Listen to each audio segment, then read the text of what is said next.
طبعا أول حاجة بنوصل الغسالة في الكهرباء وبتظبط المية السخنة أو الباردة.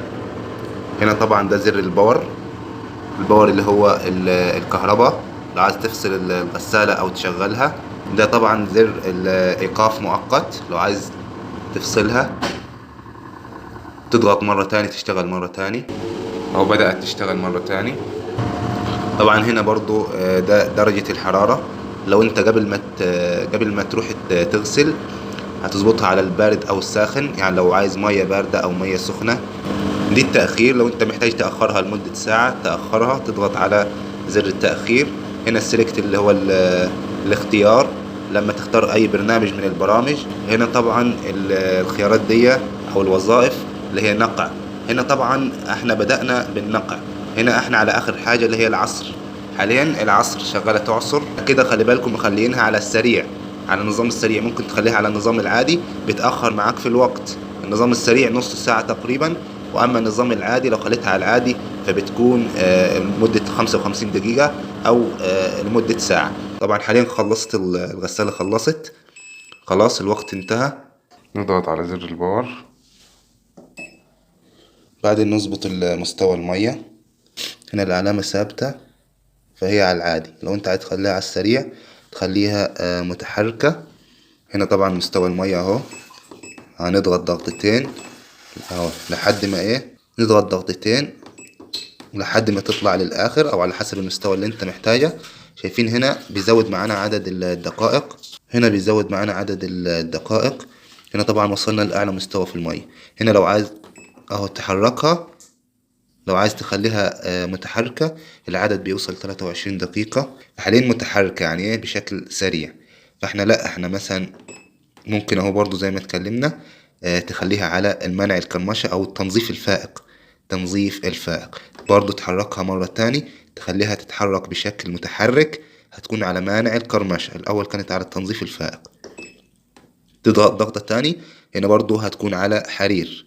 تمام، تضغط ضغطة تاني متحركة هتكون على تجفيف بالهواء.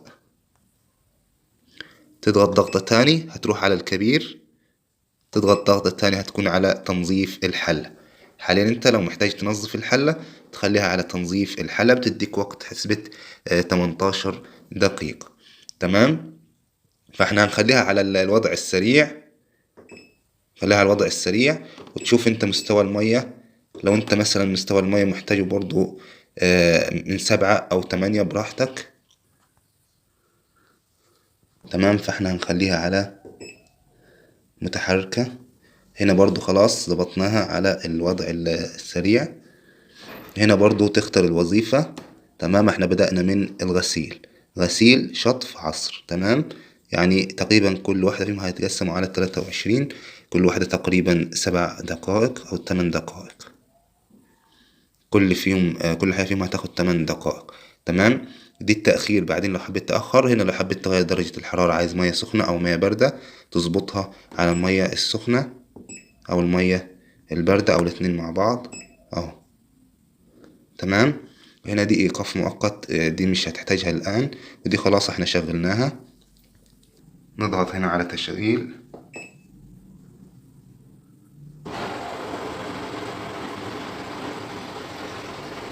إذا ظبط معاك الاختيار هنا على الاختيارات دي خلاص تضغط على تشغيل. نضغط على زر التشغيل أو الإيقاف المؤقت. تبدأ برضو أهو تنزل مية، تبدأ أهو، تبدأ طبعا تنزل مية أهو، تبدأ طبعا أهو تنزل مية على حسب المية اللي انت نسبة المية اللي انت اخترتها. طبعا الافضل انك انت تختار العادي، تخلي الوقت اكبر علشان تحصل على نظافة اكتر. تمام، تخليها على العادي او تخليها على التنظيف الفائق والحرير والكبير. لو محتاج تنظف الحلة تضغط على تنظيف الحلة. طبعا دي اللي هي الفوق اوتوماتيك، دي الفريش اللي هي الفوق اوتوماتيك. معظم الغسالات الفوق اوتوماتيك بتكون نفس النظام. هنا طبعا اهو برنامج منع الكرمشة موجود في الغسالة، تجفيف بالهواء، اعلى قوة موتور، مسحوق عادي او اوتوماتيك. يعني مش لازم اوتوماتيك، ممكن تغسل بمسحوق عادي. برامج غسيل متعددة، حلة ستانلس ضد البكتيريا. ممكن تغسل بالعادي الاريال العادي، او تغسل ممكن تغسل طبعا بالاريال العادي، او تغسل بالاوتوماتيك.